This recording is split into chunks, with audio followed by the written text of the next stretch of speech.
মহাজন মশাই, আপনার পায়ে পড়ি, আমাকে একটু সাহায্য করুন। আমার মায়ের খুব শরীর খারাপ, কয়েকদিন ধরে কষ্টে আছে। টাকা না থাকার কারণে আমি তাকে ভালো ডাক্তার দেখাতে পারছি না। দেখো ঈশান, আমারও মন চায় তোমাকে সাহায্য করতে, কিন্তু শুধু মন চাইলে তো সব হয় না। তোমার আগেও তোমার বাবা আমার কাছ থেকে টাকা ধার নিয়েছিলেন, কিন্তু সেই টাকা শোধ হওয়ার আগেই তোমার বাবা মারা গেলেন। তারপর এতদিনেও তোমার মা সেই ধার শোধ করতে পারলেন না। আমি ব্যবসা করি, দান খয়নাত না। যদি সবাইকে এভাবে টাকা দিয়ে দিই আর টাকা আর ফেরত না আসে, তাহলে আমারই চলবে কিভাবে বলো? তাই এবার আমাকে মাফ করো ঈশান, আমি আর নতুন করে টাকা ধার দিতে পারবো না। মহাজন মশাই, দয়া করে আমাকে আর একবার সুযোগ দিন। এই শেষবারের মতো আমাকে কিছু টাকা ধার দিন। আমি কথা দিচ্ছি, আপনার আগের সব টাকা আর এখন যে টাকা দেবেন সব কিছুই সুদ সহ আপনাকে শোধ করে দেব।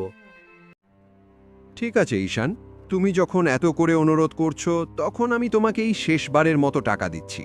কিন্তু একটা কথা ভালো করে মনে রাখবে, এটা আমার শেষ দয়া। 1 মাসের মধ্যে আমার আগের সব টাকা আর আজ যে টাকা নিলে সব সুদ সহ আমাকে ফেরত দিতে হবে। আর যদি 1 মাসের মধ্যে আমার সমস্ত টাকা না পাই, তাহলে কিন্তু আমাকে দোষ দিও না। আমি তখন তোমার বাড়িটা দখল করে নেব। ব্যবসার নিয়ম এটাই। হ্যাঁ মহাজন মশাই, আমি কথা দিচ্ছি, আপনার সমস্ত টাকা আমি সময়ের মধ্যেই মিটিয়ে দেব। আগের ধার হোক বা আজ যে টাকা দিলেন, সব কিছুই সুদ সহ আপনাকে ফেরত দেব।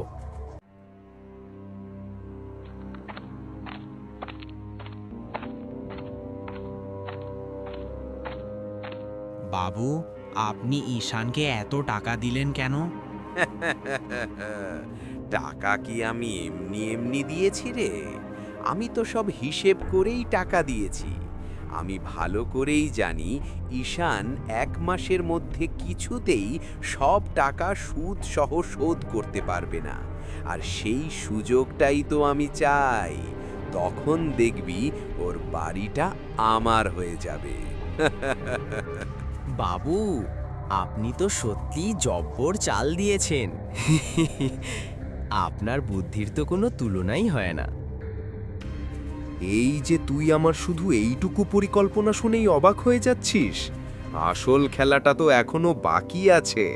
শোন, ঈশানকে যে টাকাটা একটু আগে দিলাম, সেটা কিন্তু ওর হাতে বেশিক্ষণ থাকবে না। তুই এখনই কয়েকজন লোক নিয়ে চুপচাপ ওর পেছনে যা। ও এখনো বেশি দূর যেতে পারেনি। সুযোগ বুঝে টাকাটা ছিনিয়ে নিয়ে এখানে চলে আয়। কেউ যেন কিছু বুঝতে না পারে, বুঝলি? আচ্ছা বাবু, আমি এখনই লোক পাঠাচ্ছি। ও এখনো বেশি দূর যেতে পারেনি। আপনার কথা মতো লোকজন গিয়ে টাকাটা নিয়ে চলে আসবে।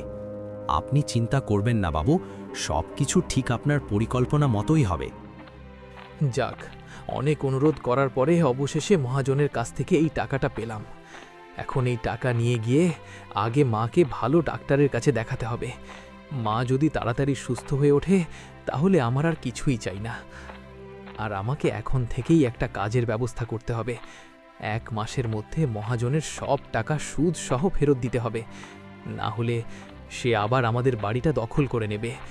আমি কিছুতেই সেটা হতে দেব না।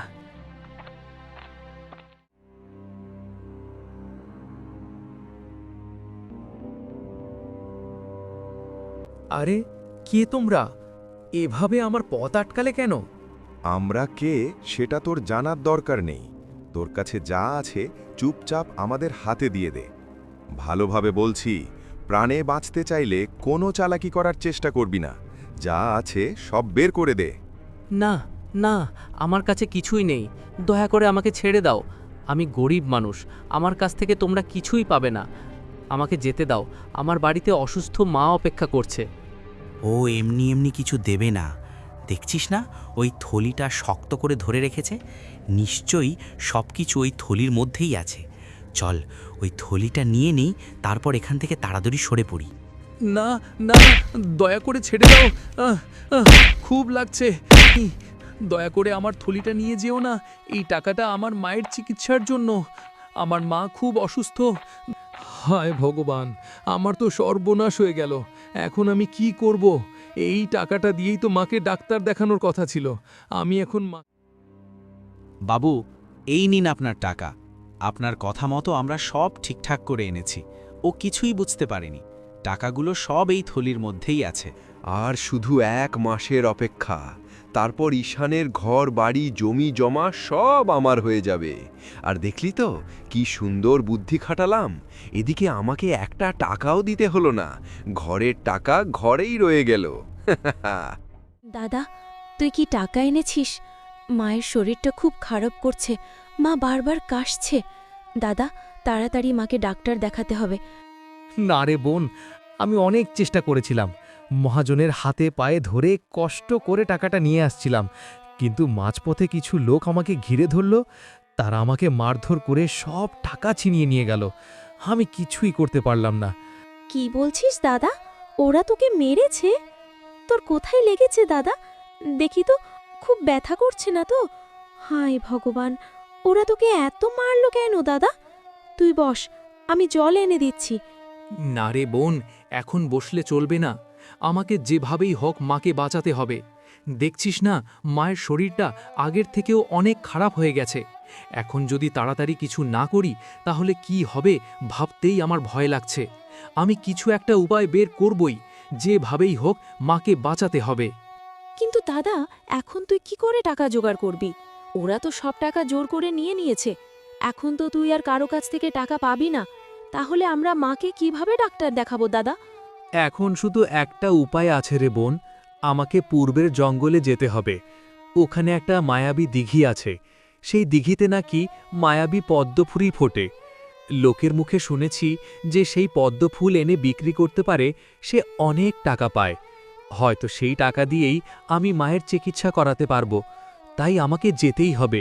কিন্তু দাদা, ওই জঙ্গলে গেলে তো সর্বনাশ হয়ে যাবে। সবাই তো বলে যে ওই জঙ্গলে গেছে সে আর কোনো দিন বেঁচে ফিরে আসেনি। না না দাদা, তুই সেখানে যাবি না। আমি তোকে হারাতে চাই না। তুই যদি চলে যাস তাহলে আমি আর মা কিভাবে বাঁচব?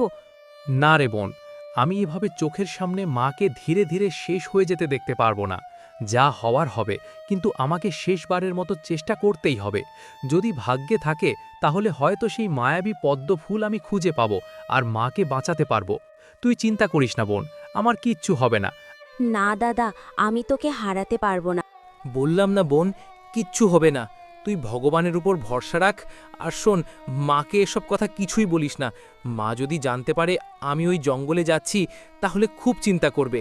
আর চিন্তা করলে মায়ের শরীরটা আরও খারাপ হয়ে যাবে। আমি খুব সাবধানে যাব, আর সাবধানে গিয়ে সেই পদ্মফুল নিয়ে ফিরে আসব। তুই শুধু ঠাকুরের কাছে প্রার্থনা কর যেন আমি ঠিকঠাক ফিরে আসতে পারি।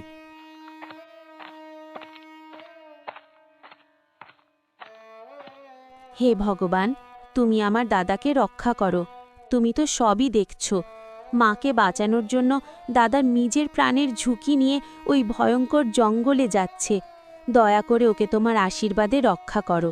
ও যেন নিরাপদে সেই পদ্মফুল নিয়ে আবার আমাদের কাছে ফিরে আসতে পারে। হে ভগবান, আমার দাদাকে ভালোভাবে বাড়ি ফিরিয়ে দাও।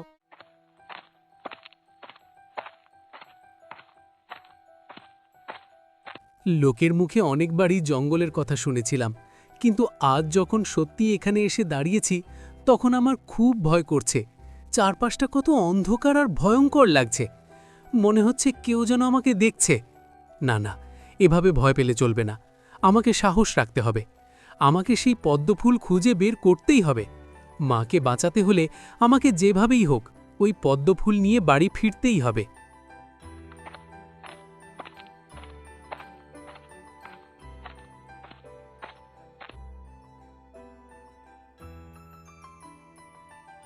ওই তো পদ্মফুলটা কি সুন্দর করে চকচক করছে, যেন সোনার মতো ঝলমল করছে। এই ফুলটাই আমাকে যেভাবেই হোক পেতেই হবে। এটা পেলেই হয়তো মাকে বাঁচানোর জন্য টাকা জোগাড় করতে পারবো। আর দেরি করা যাবে না, তাড়াতাড়ি গিয়ে পদ্মফুলটা নিয়ে আসি।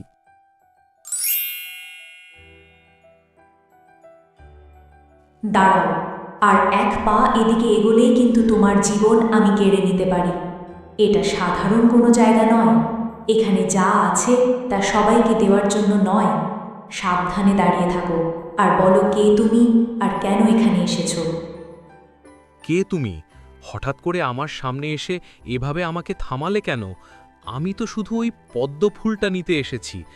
দয়া করে আমাকে ভয় দেখিও না। বলো তুমি কে? আমি এই দিঘির রক্ষক। এই দিঘি আর এর পদ্ম ফুলগুলোকে আমি পাহারা দিই। তোমার সাহস দেখে আমি সত্যিই অবাক হয়ে গেছি। এই পদ্মাবনীতে সাধারণ কেউ আসে না, আর এলেও বেশিক্ষণ টিকে থাকতে পারে না।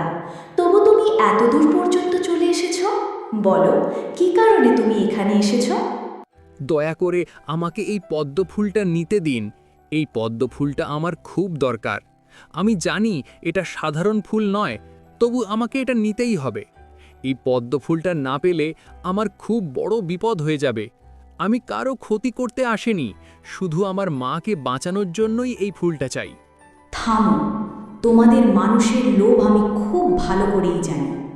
অনেকেই পদ্মফুল চুরি করার জন্য এখানে আসে, কিন্তু তারা জানে না এর জন্য কত বড় শাস্তি পেতে হয়। তুমিও কি সেই একই কাজ করতে এসেছো? জানো তো এর ফল কত ভয়ঙ্কর হতে পারে? না, আমি এমনি এমনি এই ফুলটা চাইছি না। আমার মায়ের খুব শরীর খারাপ। টাকার অভাবে আমি মাকে ভালো ডাক্তার দেখাতে পারছি না। ডাক্তার দেখাতে না পারলে হয়তো আমার মা আর বাঁচবে না। তাই বাধ্য হয়েই আমি এখানে এসেছি। এই পদ্ম ফুলটা যদি আমি নিতে পারি, তাহলে এটা বিক্রি করে মায়ের চিকিৎসা করাতে পারবো। দয়া করে আমাকে এই ফুলটা নিতে দিন। আমার মাকে বাঁচানোর আর কোনো উপায় নেই। তুমি কেঁদো না, চুপ করো। তোমার চোখ দেখেই আমি বুঝতে পারছি তুমি সত্যি কথা বলছো। তুমি লোভে পড়ে এখানে আসোনি, তুমি এসেছো তোমার মাকে বাঁচানোর জন্য। কিন্তু এই পদ্ম ফুল তুমি নিতে পারবে না। এই পদ্ম ফুল এই দিঘির অমূল্য রত্ন, এটাকে কেউ নিয়ে যেতে পারে না। তবে তোমার দুঃখ দেখে আমি তোমাকে খালি হাতে ফিরিয়ে দেব না। এই নাও, আমি তোমাকে একটা জাদুর হাঁস দিচ্ছি। এই হাঁসটা রোজ একটা করে সোনার ডিম দেবে। সেই ডিম বিক্রি করলে তোমার ভালোভাবে চলবে, আর তুমি তোমার মায়ের চিকিৎসাও করাতে পারবে। এখন এটা নিয়ে ফিরে যাও।